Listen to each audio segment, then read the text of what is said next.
Thank you, comrades. Mandla. Thank you. I know the chair is worried about time. So I'm stopping, Comrade General Secretary. But I must thank Comrade Irvin Jim and the leadership of NUMSA for inviting me to be here today. When I got the message from Comrade Irvin Jim that NUMSA would consider me speaking at a conference of NUMSA, I must say initially I was very shocked because I'm quite a conservative type of person. But I really thank NUMSA for the invitation and the opportunity to speak about some of the work that we do. I begin by thanking the comrades from Palestine who have spoken, and I greet them most warmly. Welcome to South Africa. I also greet Comrade Ronnie Kasrils, a veteran who doesn't tire. I don't know where you get this energy. He sends me messages at 3 a.m. You must issue a statement on this. Why are you saying nothing on that? Comrade Ronnie, there you are. He takes advantage because he knew my father. He thinks that he's my father. But I'm very glad to be here. I begin by saying the world is a very troubled place, and I don't want us to pretend that it is easy. It's not. We are faced with a very challenged world. I realized this when in 2021 I was sitting in a summit of the Executive Council of the African Union, and it was whispered to me that the African Union Commission chairperson had issued an invitation to Israel to become an observer at the African Union. Imagine my horror. I decided at that moment that I would raise my arm and would propose that this decision be rescinded. I walked around the room seeking supporters. Of the 54 nations, I got 3. And I include SADC in that. But I said, nevertheless, this is not going to happen. I therefore lifted my arm and said, I wish to table a matter. I have learned of this, and as South Africa, we object to it, and it must not be implemented. We want our leaders to discuss it. And we will never accept it as South Africa, and while we appreciate the role that the Organization of African Unity played in us achieving our freedom as South Africa, this decision of the AU Commission chairperson will make us consider whether we can be present in the African Union. I thought I would get support from many of the countries gathered in the room. But what I discovered is that countries that are oppressors, that continue to be colonial occupiers, are using financial muscle to provide grant in aid to African countries and secure the depoliticized support of African countries for these oppressive nations. Among them, Israel and Morocco. They're playing a very negative role in Africa. And comrades, I'm being frank here because you, in this room, you are supposed to be trade union leaders, many of you, or you lead progressive organizations, and you are failing in your duty to convince governments in Africa and all other countries of the South that they cannot tolerate such situations. It can't be left to us as members of government to be the ones that take up these issues with no word from progressive organizations. This is intolerable and cannot continue. So I'm hoping out of this conference that you are going to decide, rise up, rise up, rise up. Don't say what's Comrade Naledi doing. That decision on Israel hasn't been implemented, and it won't be while I'm still there. But what are you going to do? You should be talking to all progressive unions worldwide. The unions in the United States of America, weak or strong, should be making it clear to President Biden they don't appreciate his statement, which has led to the slaughter we are seeing today. The union movement in the United Kingdom should be doing the same. If we know our work, I have no idea what has happened to our organizational capability. Because as South African leadership, our trade union movement was able to marshal under the worst oppressive chains.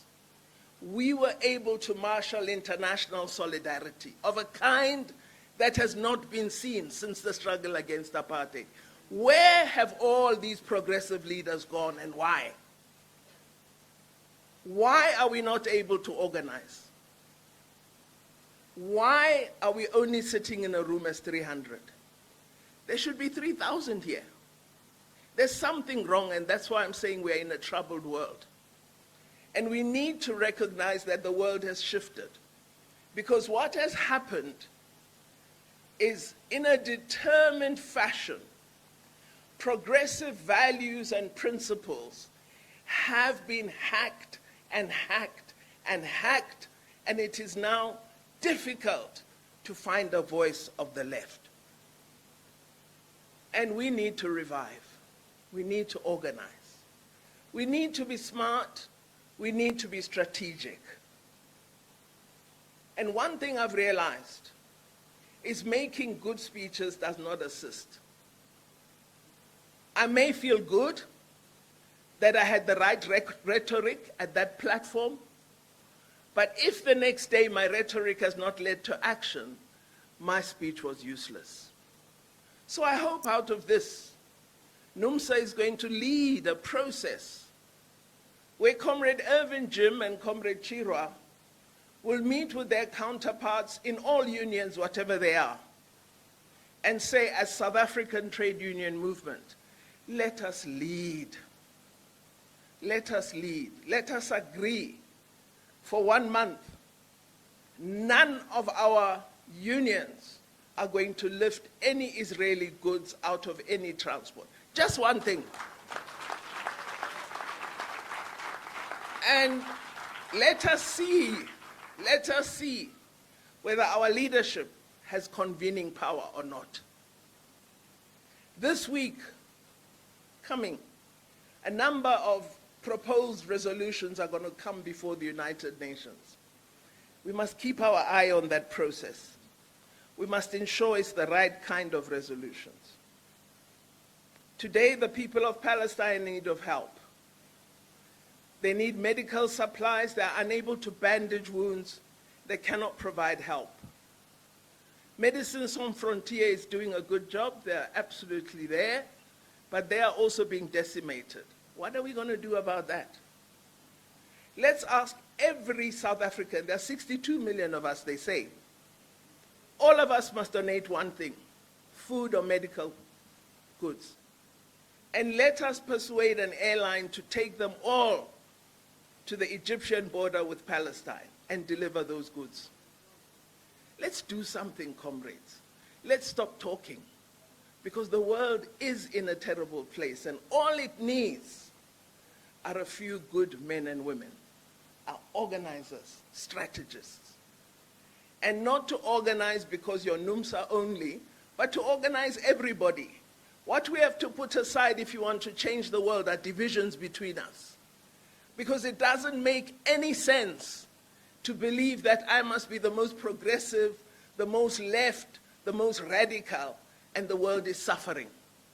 The most progressive thing is to unite and get action. And that's what I hope you're going to begin to do. So anyway, on my story, on the presence of Israel as an observer in the African Union, I have managed to pause it for now with the support of my president, but it's not off the table in the AU. So again, I'm asking you, pay attention. Having said that, because I prepared very hard, I'm going to present my speech.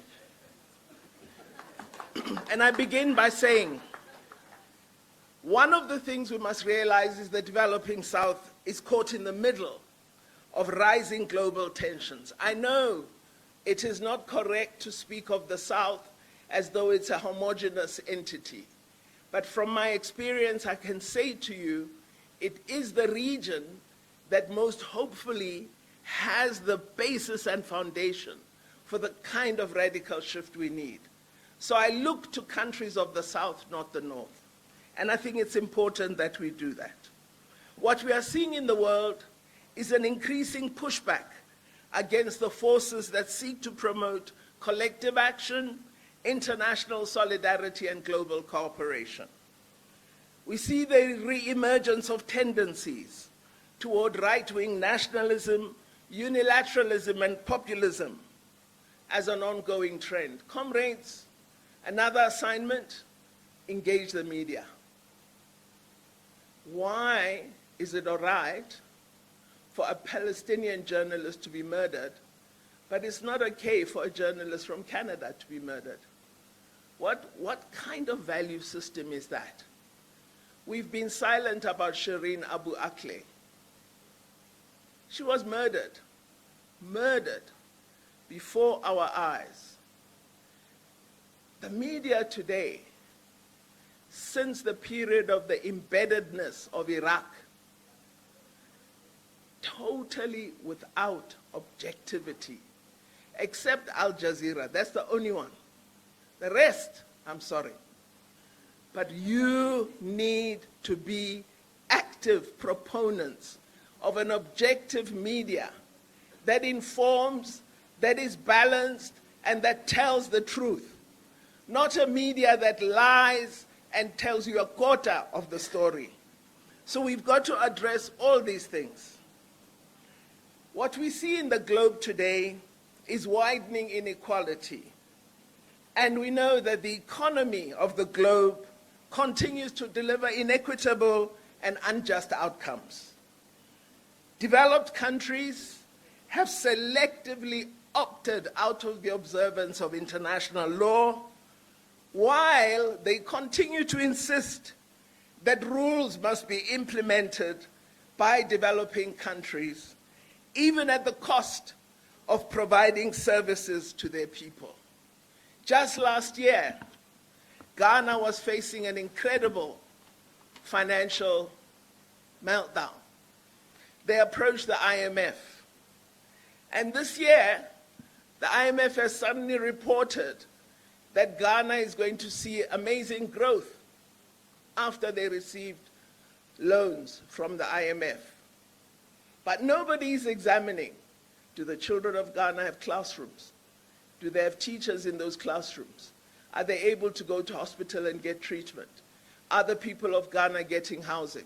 Because the first target of IMF loans is public services. So it's important that we look not just at what support is provided, but at the quid pro quos that governments have to make in order to have access to that funding. Developed countries have certainly not met their commitments to the developing world and are consistently shifting responsibility to us in the global South. You must address climate change. You must stop using coal. You must reduce emissions. You must do A, B, and C. We've developed, they had thousands of years to develop, and in a short space of time, we must arrest our development and respond to their demands. I'm not saying coal is what we should use. I'm not saying we shouldn't reduce emission. Don't misunderstand me. But I'm saying the kinds of demands being made on developing countries without appropriate resource responses are actually demands that are unconscionable. So what this has led to is it's become increasingly difficult to pursue sustainable development goals.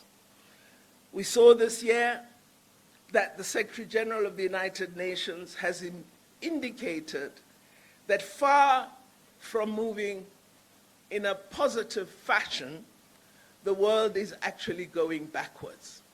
We now have more poverty, more inequity, more joblessness. So the fundamental crises of our time call for international responses, in our view. If we accept that the world is increasingly more fragmented, it provides an opportunity for those concerned with economic justice, yourselves, to work toward creating a genuinely progressive alternative. Progressive forces around the world need to push for multipolarity and a strengthened, fairer, and more inclusive multilateralism by exerting more influence on global debates. We should not be silent. We should be having loud views. We need to make our economies work for the common good, and we need to take all the measures necessary to protect our planet. We believe that what is needed is a different kind of multilateral architecture, which is more suited to today's challenges of the world. In our own view, Comrade Ronnie, despite its inadequacies, it is our belief that the United Nations must remain the primary locus for political, security, and development decision-making, as it remains the most representative global body, despite its shortcomings. We believe a complete overhaul of the UN system is needed so that the UN Security Council is democratized and reflects the current balance of forces in the global system. It's unacceptable, 8 decades nearly after its creation, 5 nations still wield disproportionate decision-making power in the Security Council, and those 5 number among the most problematic countries in the world, the causes of many of the problems I referred to today. So the overhaul of the UN system should include enforcement of decisions taken by what we hope will be a democratized UN Security Council. We also believe we should no longer accept a situation where countless UN resolutions are passed by the vast majority in the UN General Assembly, but are merely ignored. We've had repeated calls, as Comrade Khalid has said, from UN member states for Israel to withdraw from the occupied territories to the 1967 borders. These decisions have been ignored, and instead, we have witnessed the burgeoning expansion of illegal settlements on Palestinian land, growing oppression of the Palestinian people, gross violation of their human rights, and the Gaza Strip being turned into an open-air prison, regularly denied electricity, water, and fuel. The current denial is not new. It's been happening time and time and time again. For 16 years, Gaza has been under siege, with its people struggling to survive the ongoing land, air, and sea blockade imposed by Israel, with Palestinians denied exit and entry into the Strip. I was horrified when one of our former leaders, Comrade, I don't know if I should call him Comrade anymore, Comrade Terale Kota, said that Israel is not an apartheid state. Well, the Palestinians are denied free exit and entry into their own land. They do not have free movement. We didn't have free movement under apartheid.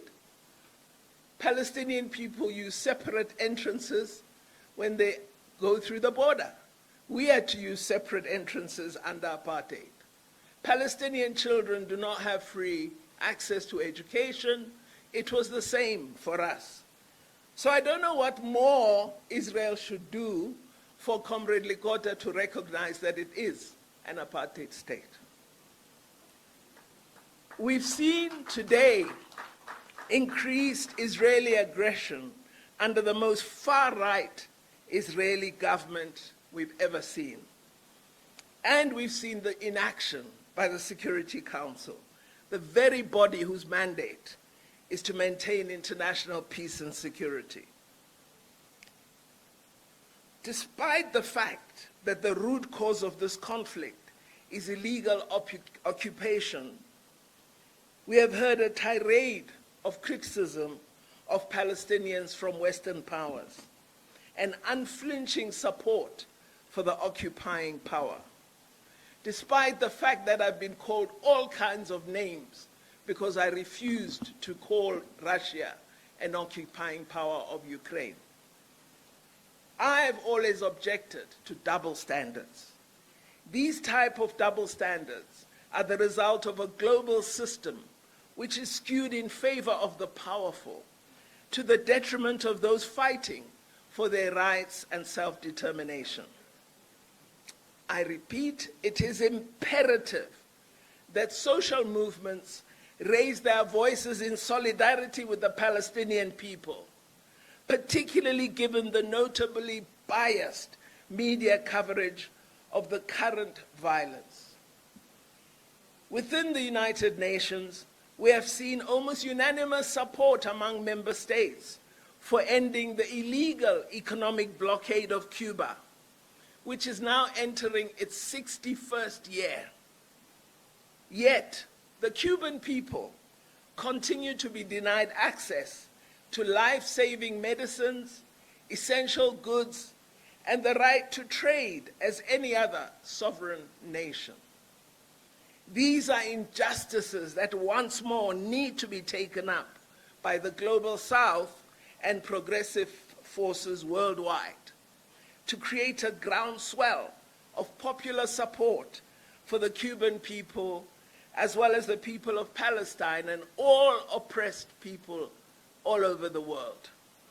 In South Africa, as the South African Department of International Relations and Cooperation, we wanted to provide support to the people of Cuba after they sent an appeal to us. When our opposition parties got hold of our intention, they, through an organization called AfriForum, took us to court. And the court ruled that I must use that money for poor people in South Africa and not provide anything to the people of Cuba. Of course, I'm appealing that decision, but here's my troubling point. The progressive forces of South Africa have never spoken up in support of my fight in court.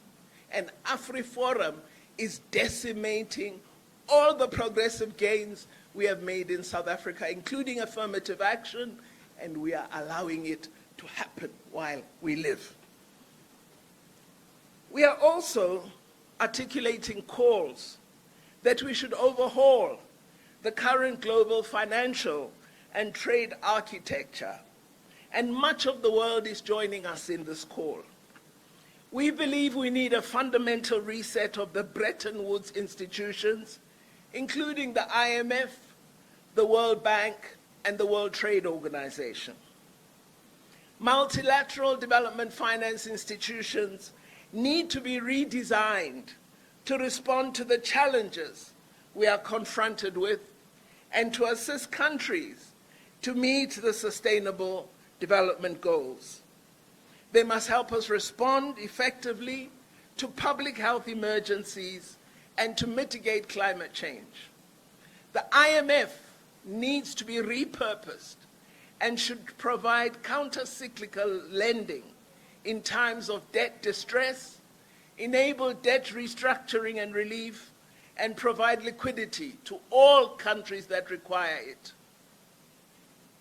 I'm raising all these things, Comrade Chirwa, because I believe while we should have the debates you will have in this meeting, we also must look at the real situation of the globe and determine how we interface with these challenges and address them. We are fortunate as South Africa to be part of the BRICS partnership. And in BRICS, as the BRICS countries, we've been working toward developing a more equitable, balanced, and representative global governance system. This includes the restructuring of the global financial architecture. We have built up an institution such as the New Development Bank, which we own as BRICS, and it has given us, as emerging economies, greater control over lending and greater autonomy over the progress and course of our development. As we discussed in the most recent BRICS summit, which we hosted as South Africa, the concept of countries opting to conduct trade in their own currencies is to us a welcome development.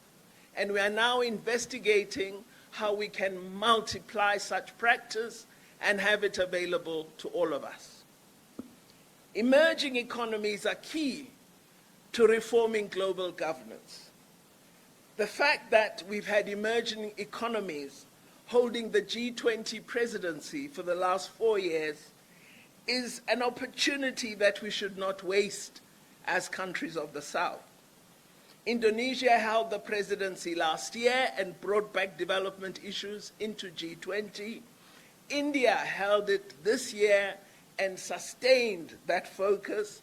Brazil is assuming the G20 chair next year, and we must ensure it holds the ground. And in 2025, South Africa will be chair of G20. And again, we must strengthen the progressive ground. With leading countries of the Global South able to set the world agenda, this is an opportunity for all of us to push for real change. Let's not waste it. The demands that were made over 50 years ago by the Global South when it met as NAM, that we should overhaul the rules of international trade, reform the international financial system, and recognize the sovereignty of each state over its natural resources. All of these, articulated over 50 years ago, are gaining momentum today. The Global South is calling for cancellation of historical debt. There must be content to our progressive agenda. Content. The issuance of new IMF special drawing rights is something South Africa has been insisting upon. The expansion of concessional development financing and technology transfer. All of these are based on the concept of the right to development, which many of us have forgotten. Ironically, all of these principles form part of a declaration that the UN adopted in 1974. But this was largely disregarded by multilateral bodies that instead imposed neoliberal policies on developing countries to ensure they implement extreme trade liberalization to their people's cost. Today, developing countries, which include the Africa Group, India, and Cuba, have tabled a proposal on the reform of the WTO, a proposal called Strengthening the WTO to Promote Development and Inclusivity. The proposal cites World Bank data to show that the gap in per capita GDP between the developed and developing world has widened since WTO was created, and calling for special and differential treatment to be upheld in future agreements. The proposal calls for respect for the right of countries to adopt different economic models and supports diversification and development. We also require multilateral security arrangements. We need to reject military alliances that divide the world into blocs, but do not offer answers to the challenges we confront. We are seeing now the weaponization of the ocean, Indo-Pacific Alliance, and so on. All of this is meant to take unipolar control of the oceans and deny us the right to peace and development which the oceans offer the world. What we need today, more than ever before, and that's why this conference is, to me, vitally important, we need international solidarity. There's an urgent need for this in responding to the crises confronting us. During our struggle in South Africa, the principle of international solidarity was one of the key pillars of our struggle.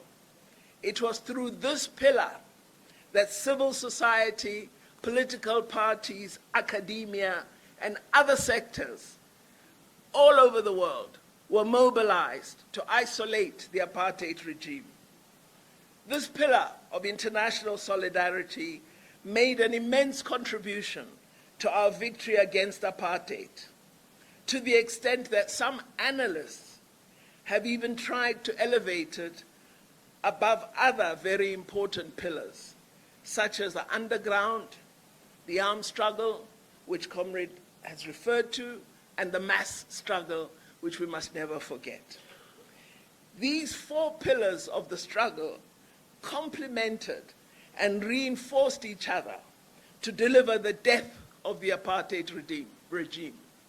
So again, we need to revive international solidarity as a pillar. We need to revive underground as a pillar. We need to revive armed struggle as a pillar. And we need to ensure mass struggle as a pillar. The international struggle against apartheid embodied humanity's struggle against discrimination and social exclusion. Our post-apartheid South Africa has attempted to continue this tradition of active internationalism on the continent and globally. We've tried to play our part in the renewal of Africa, promoting South-South cooperation, engaging countries of the North in the interest of Africa, and striving for the transformation of the global system of governance. We know we benefited, and we are trying to use our benefit in the interest of others. We believe that today internationalism is going to be decisive in crystallizing new forms of organizing political forces for meaningful transformation. But as I said earlier, we need a strategic approach to the search for a better international order, one that is equitable, just, humane, inclusive, and democratic.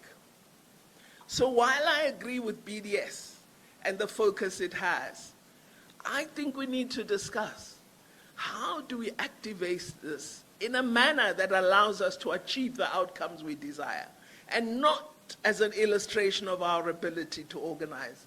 And I haven't yet had that strategic advice. So with the BDS intervention at the ANC conference in 2017, we did indeed remove an ambassador from Israel.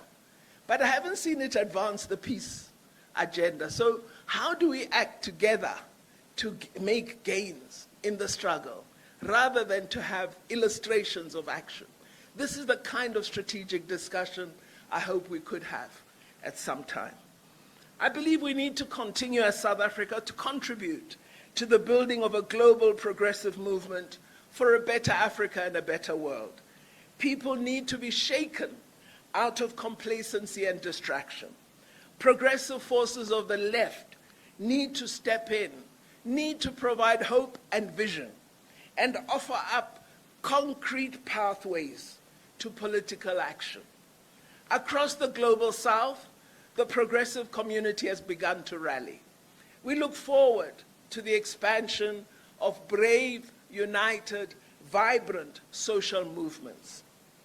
As the great revolutionary leader of Cuba, President Fidel Castro, said, we need to unite today to build the tomorrow we yearn for, to vindicate the always excluded, and to rescue faith in humanity.